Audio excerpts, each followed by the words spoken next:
Hi, this is Joseph Fink, only with my voice pitched down 10% and gradually speeding up 20% as the intro plays. Now, I don't know what that will sound like. We'll find out together.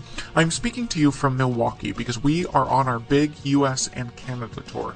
There's a few sold-out shows coming up, but tickets are still available for Austin, Denver, Boise, and of course our big crossover show with the Thrilling Adventure Hour at the San Diego Comic-Con. Badges are not needed to see this brand new show, and tickets are available now. We also will be doing a panel and daily signings at the Comic-Con, so go to welcometonightvale.com and click on shows to see the full schedule and get tickets to any or all events.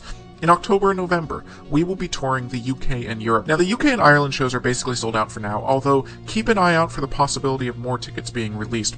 But the rest of the stops are on sale and still available. Stockholm, Oslo, Copenhagen, Helsinki, Paris, Hamburg, Amsterdam, Cologne, Munich, and Berlin.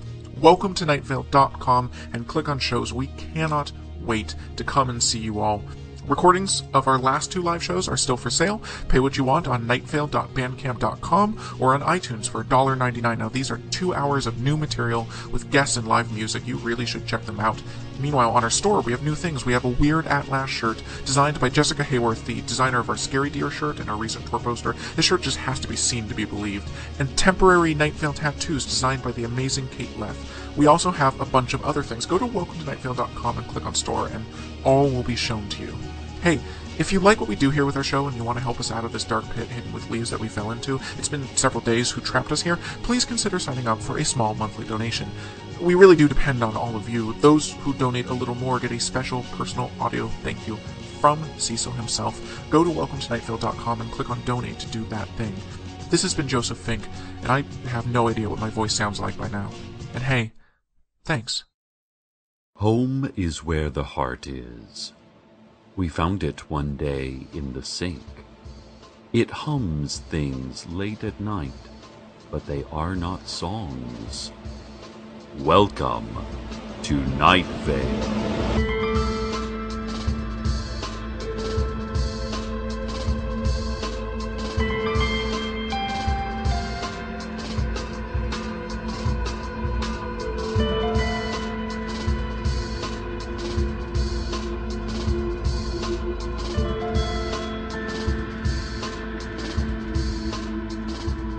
If there's one thing I've learned as a proud citizen of Night Vale, it's that horses are incredibly susceptible to suggestions from government satellites. But I've also learned that Night Vale is a community that cares about education. Night Vale is a community that fears education. Night Vale is a community that allows education to happen the way terrified campers allow bears to eat their food. Education is important, say whispers with no obvious source we all hear every night. College graduation rates in our little town are above the national average. We bravely continue to promote literacy in spite of the terrible dangers associated with books. Our truancy rates have significantly declined due to the Sheriff's Secret Police's program of humane, low-fatality taserings. So, I know we can count on all of you to support the Night Vale Community College Capital Campaign, which was launched this past Monday to fund the establishment of a new science center for students. Science, I especially believe, is very important. College President Sarah Sultan announced, "In our present rapidly changing technological environment, it is more important than ever to encourage students to consider study and careers in all the sciences." "Except astronomy," she added, pretending she was coughing. "Nobody cares about astronomy," she said, obviously under a cough. Reporters stood quiet and confused about how President Sultan could make such an announcement, as she is a smooth, fist-sized river rock, and has no visible mouth and likely no internal organs, muscles, or passageways that can create a human-sounding voice. Telepathy, President Sultan said with a cough. It's telepathy, you guys, she said in all of our minds. Fundraising opportunities like these can make a huge difference to small local colleges. So please, Night Vale, consider making a contribution. As always, you can give to the Capital Campaign by burying your check, cash, or credit card donation in warm, wet earth and whispering, "I know what you did. I do not forget."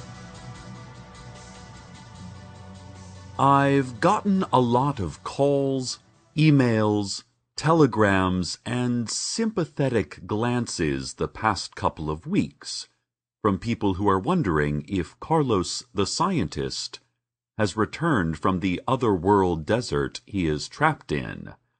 And here I remind you that he became trapped there while saving our city from treacherous, dark forces. I remind you, he is a hero. I remind you that my boyfriend is a hero. Sadly, Carlos is still in the desert. The same desert our new mayor was once trapped in. Fortunately, as Dana discovered, cell phone batteries last forever there, and there's pretty good Wi-Fi despite there being just vast amounts of sand and, apparently, a mountain. But if our mayor can make it out fine, I think a scientist can too. Scientists are always fine. Listeners, I've been seeing all the reviews for that new restaurant, Tourniquet. Sounds like executive chef LaShawn Mason has created a real culinary hit. It's almost impossible to get a reservation there. I tried to get a table for just one, of course. And the nearest available date was not for another 2 months. And even then, it wasn't a reservation for Tourniquet, but for Applebee's. Actually, you know what? I think I've been looking at the Applebee's website. It's very easy to misspell Tourniquet. Anyway, Gia Samuel's review in the latest issue of the Night Vale Daily Journal mentioned Tourniquet sous chef Earl Harlan. And that surprised me. He was a childhood friend of mine, and I had no idea he was a professional chef. It also surprised me because he was dragged away screaming by the herd of mute children at last year's Eternal Scout ceremonies. Very few ever survive Boy Scout courts of honor, especially not those dragged away by the mute children. So, it's good to see Earl back home and safe, and likely returning to his volunteer duties as Scoutmaster. I hope, one day, I can get a reservation to his fine restaurant. Let me see. Nope, nothing. Oh, wait! Yes! Yes, I got one! Nope, I'm on the Applebee's website again. Never mind. An update on the progress of the Night Vale Community College Capital Campaign. Thanks to the generous donations of Night Vale citizens, the campaign has already reached 30% of its target goal. A particularly notable gift was made by local eccentric recluse and proud alumna, Mrs. Sylvia Wickersham. The college fundraising staff was caught off guard by this donation, as no one has heard from or seen Mrs. Wickersham in over a decade. Also, the gift was a fine porcelain vase filled with 24 English Angora rabbits. College representatives expressed their gratitude for Mrs. Wickersham's generous and super cute contribution, of course, but would like to remind the greater community that it is preferred that donations be made via cash, check, credit card, spinal columns, or other common negotiable currencies. Money, college representatives added helpfully, through the narrow crack of a slightly lifted manhole cover on Main Street. You know, the kind you use to procure goods and services when you still have a physical form. They added in spray-painted bubble graffiti on the side of an abandoned warehouse near the train tracks. More on this, as there is more on this. Night Vale, our new leader, is almost here.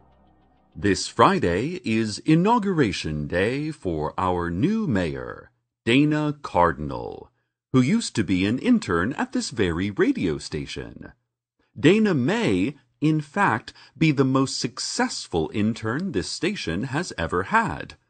So few of our interns have ever gone on to do anything important. Inauguration of new mayors includes a swearing-in ceremony that takes place behind a thick velvet curtain. The curtain is raised a few inches, and all the press and public are shown a few shuffling feet and hear loud, high-pitched shouts. The mayoral swearing-in ceremony is the one point in Night Vale's political calendar where citizens may voice their opinions and beliefs without risking reprisal or imprisonment. They are, in fact, encouraged to shout even the most forbidden beliefs and thoughts during the ceremony, openly and without fear. The event will take place in an undisclosed location 200 miles from downtown Night Vale and will be exactly 2 minutes long. Former mayoral candidates, the faceless old woman who secretly lives in your home, and Hiram McDaniels, who is literally a 5-headed dragon, have both declared this a botched election, and are filing for a recount by shouting their complaints into the side of a canyon wall they think might be Hidden Gorge. No one can tell exactly where Hidden Gorge is, which is how it got its name, Gorge. It doesn't matter. I'm ecstatic for our new mayor. It'll be weird having a former intern as a leader, but I just think she'll do a wonderful job. Congratulations, old, young friend. I've just been informed that Mrs. Sylvia Wickersham has made another large donation to the Night Vale Community College Capital Campaign. This one consisting of 1,000 live and extremely fluffy rabbits. The Capital Committee is beginning to have difficulty finding space on campus to house her donations. What foliage existed on campus has been immediately devoured. Several of the botany program's greenhouses have been broken into and ransacked. And many of the rabbits have reportedly entered the student center, refusing to wait in line before ordering at the snack bar and taking way more napkins than they need. In an effort to make the most of this impressive endowment, the Capital Committee is currently discussing the possibility of repurposing some of the rabbits toward residents' life operations. English Angora rabbits are well known for their thick, soft, silky wool, so the college's student housing office feels this presents an opportunity to make new blankets and rugs and hats and blindfolds for students, as well as winter cloaks for the coyote-faced advisors that lurk about the student programs office. Representatives have attempted to contact Mrs. Wickersham to discuss the possible redistribution of her generous